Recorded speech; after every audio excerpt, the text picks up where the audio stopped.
morning everyone. Welcome to 8th lecture of unit 1 environmental engineering. Introduction के अंदर हमने कल एल्गी के बारे में, इससे पहले वाले लेक्चर में एल्गी के बारे में पढ़ा था. आज हम शुरुआत करेंगे वायरस प्रोटोजोआ से. ठीक है. अब व्हाट इज़ वायरस? वायरस होता क्या है? तो वायरस क्या है कि स्मॉल प्लांट के अंदर जब मेटाबॉलिक फंक्शंस अच्छी तरीके से काम नहीं करते, ठीक है, तब वायरस का उत्पन्न होता है. अब वायरस की साइज़ जो होती है वो कितनी होती है? 0.2 से लेके 0.3 माइक्रोन डायमीटर तक. ठीक है.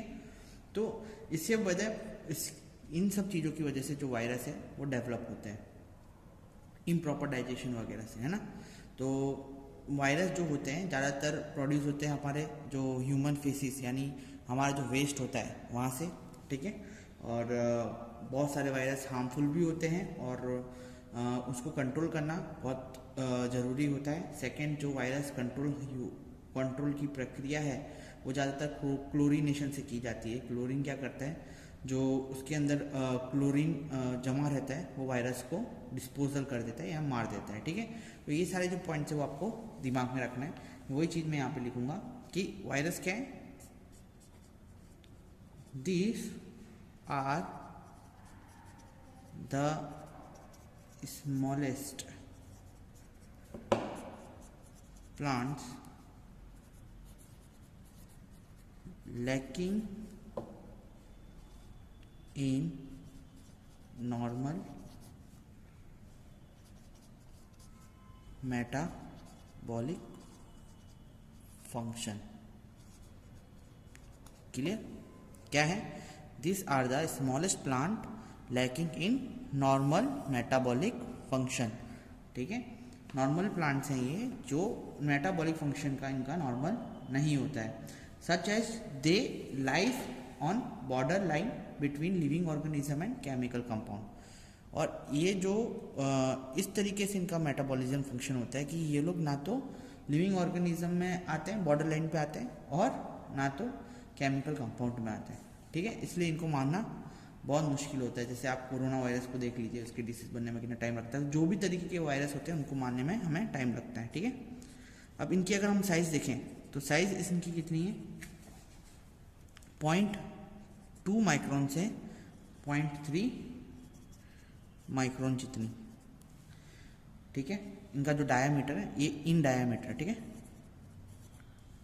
डाया. ठीक है. और इनकी साइज है वो वेरी होती रहती है ना, and it is variable. Clear? फिर ये किस में हेल्प करते हैं? और they can be seen only with the help of microscope. ठीक है. माइक्रोस्कोप के द्वारा ही इनको हम देख सकते हैं. हमारे नेकेड आई से हम इसको नहीं देख सकते. ठीक है. तो बहुत तरीके के वायरस हैं कि देखो, अगर टाइप ऑफ वायरस मैं बताऊं तो जैसे कि सबसे पहला जो वायरस है वो है हेपेटाइटिस वायरस. ठीक है. जो कि जॉइंडिस वगैरह हमारे शरीर में पैदा करता है, इन्फेक्ट करता है. ठीक है. फिर आता है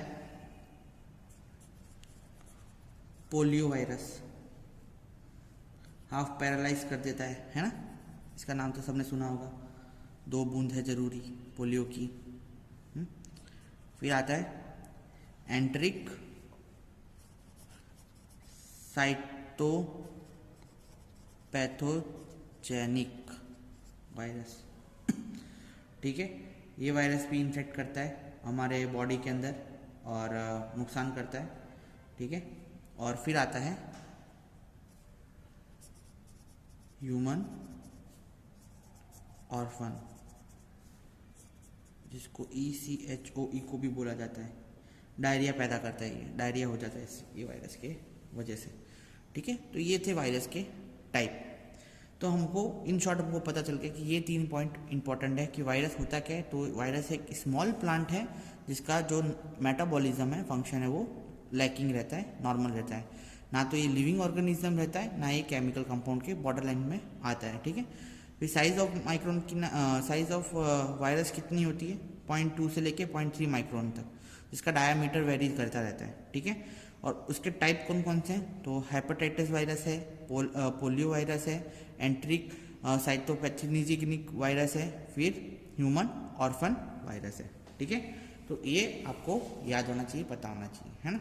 और इसके बारे में और पढ़ना है तो आप गूगल में भी जा सकते हैं और पढ़ सकते हैं। हमारे लिए ये इतना इम्पोर्टेंट है, हालांकि एक दो बार जीटी में पूछा नहीं है, पर हमें पता होना चाहिए कि हमारे कोर्स के अंदर क्या क्या आ रहा है। ठीक है, इसके बाद आता है हमारा प्रोटोजोआ।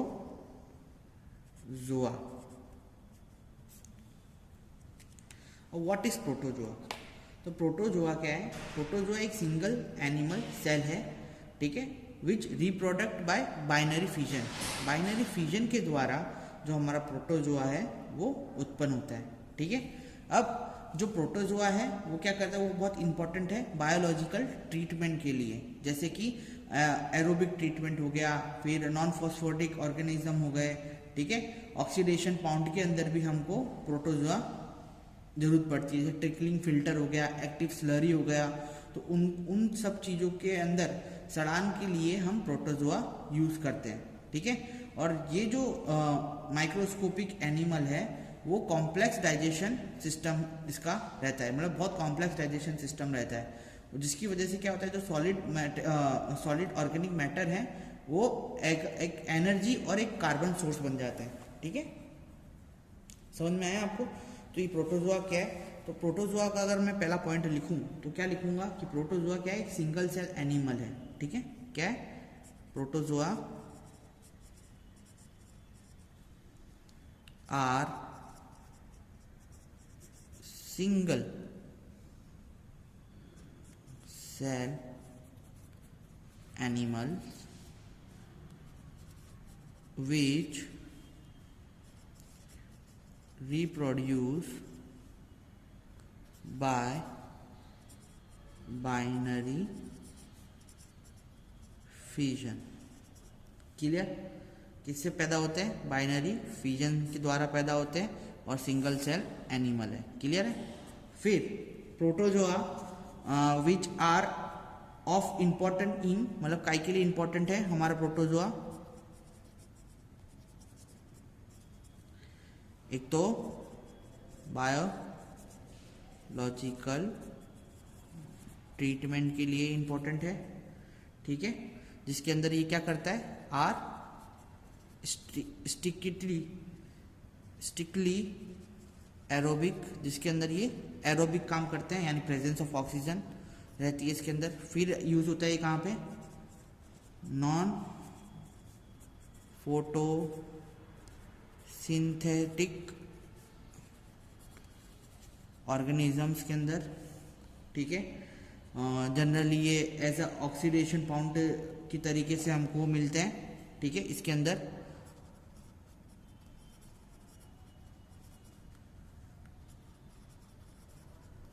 फिर आता है ट्रिकलिंग फिल्टर,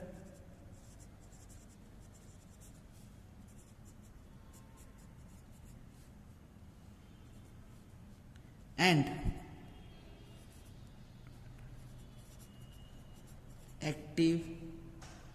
एक्टिवेटेड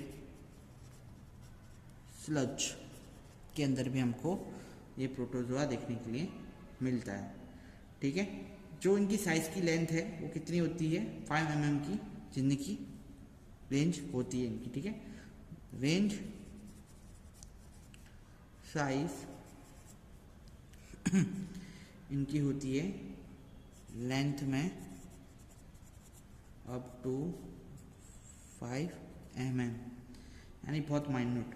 ठीक है, 5 mm जितनी इनकी लेंथ होती है। ठीक है, अब प्रोटोजोआ है वो डिवाइडेड है इनटू 5 ग्रुप। 5 ग्रुप में हमारे जो प्रोटोजोआ है वो डिवाइडेड है। तो ग्रुप कौन कौन से हैं? तो सबसे पहला जो 5 ग्रुप है उसमें पहला जो ग्रुप है वो है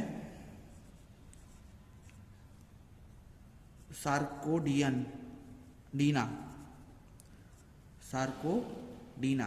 ठीक है, फॉल्स फूट, जिसके फूट फॉल्स रहते हैं। ठीक है, ये इनके टाइप है, ग्रुप में डिवाइडेड है ये लोग।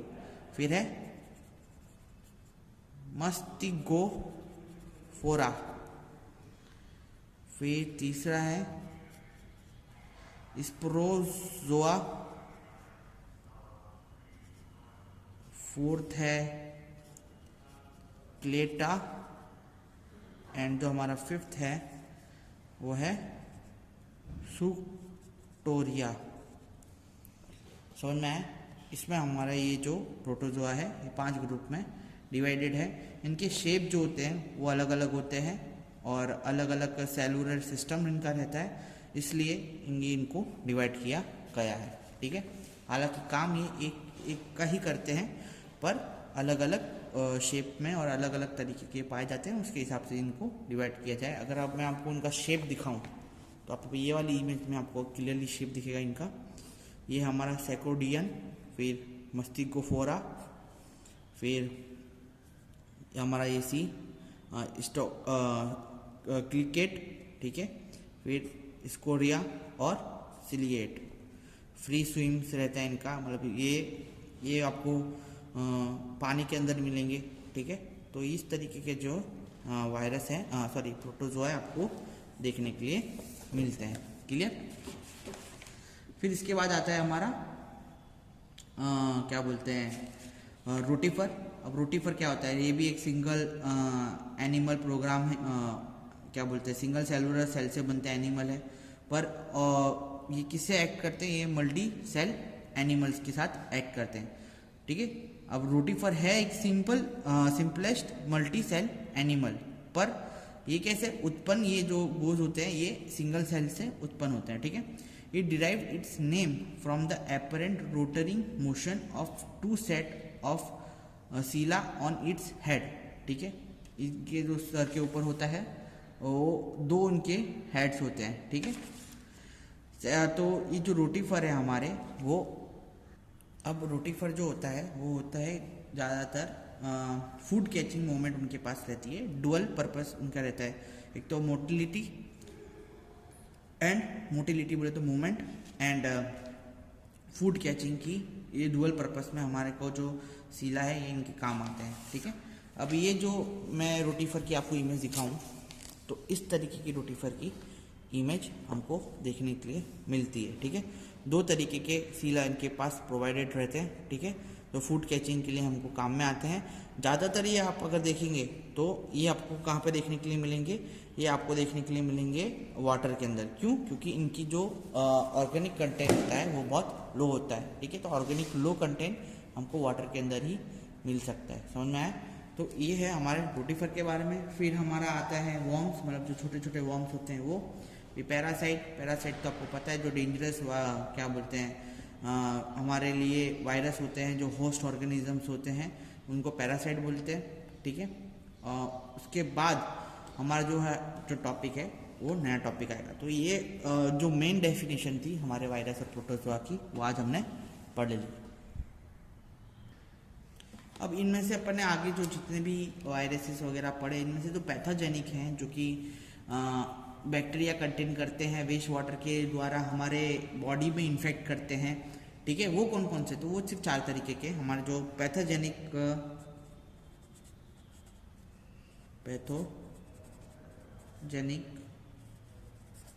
ऑर्गेनिज्म है,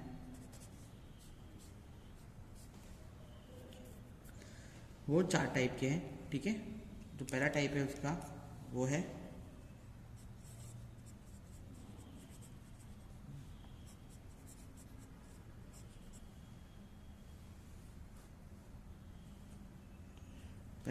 वो है बैक्टीरिया। फिर दूसरा जो टाइप है वो है प्रोटोजोआ। तीसरा जो टाइप है वो है हेलमिंटस। और फोर्थ होता है वायरस, जो कि ह्यूमन बॉडी पे ये सारे के सारे चीज एफेक्ट करते हैं।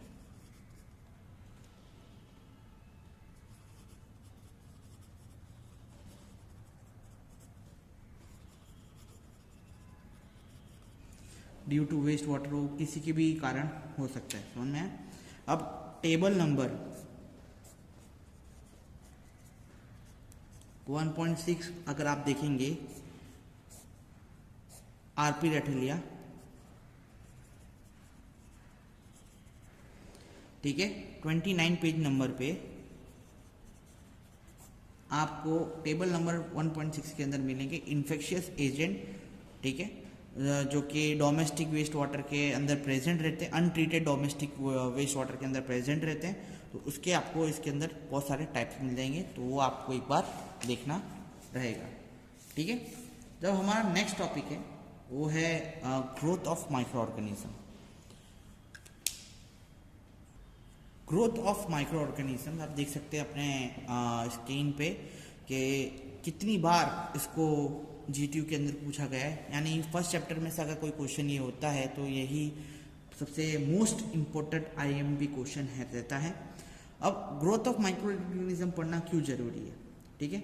ये एक इम्पॉर्टेंट एस्पेक्ट है किसके रिलेटेड, ये क्लीननेस के रिलेटेड, यानी सैनिटरी माइक्रो बायोलॉजी के हिसाब से ये जो एक्सपेक्ट होता है कि कौन सा वायरस कितना ग्रोथ करता है, ग्रोथ पैटर्न क्या रहता है माइक्रो ऑर्गेनिज्म का, ठीक है, किस तरीके से वो मरता है, किस तरीके से वो जिंदा होता है, उसकी लैक ऑफ ग्रोथ कितनी है, ये दोनों तरीके से काम में आता है। हमको एक तो वेस्ट स्टेबलाइजेशन में हमको काम में आता है, ठीक है, अगर हमें पैथोजेनिक माइक्रो ऑर्गेनिज्म एक्टिविटीज़ रोकनी तो उसमें भी मुझे काम आता है।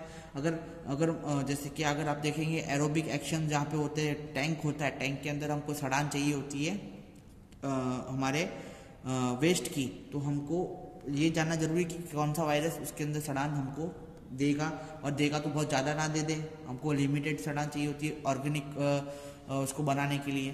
तो ये जो सारी चीज़ हैं ये हमको इसलिए ग्रोथ पे स्टडी करना जरूरी है। अब इसके जो पैटर्न होते हैं, ग्रोथ पैटर्न अगर आप देखेंगे तो growth of micro organism follow different patterns which have been study most extensively with bacteria and protozoa, ठीक है। बैक्टीरिया और प्रोटोजोआ के रिलेटेड ये जो पैटर्न है पढ़ी गई है, ठीक है, which is multiply by binary fission के द्वारा, ठीक है। अब ये जो डिवाइडेड है बाइनरी फिजन के रिजल्ट, जो cell divided into two new cell of equal ability to metabolize, ठीक है, the result is of growth by twos, मतलब दो तरीके के इसके अंदर ग्रोथ पैटर्न हम को मिले हैं, ठीक है। किसके ऊपर स्टडी करी गई है, बैक्टीरिया और प्रोटोजोआ पे, ठीक है, और इनके जो हमको ग्रोथ पैटर्न मिले हैं वो टू वेज के हमको मिले हैं। तो जो ग्रोथ पैटर्न है इनका,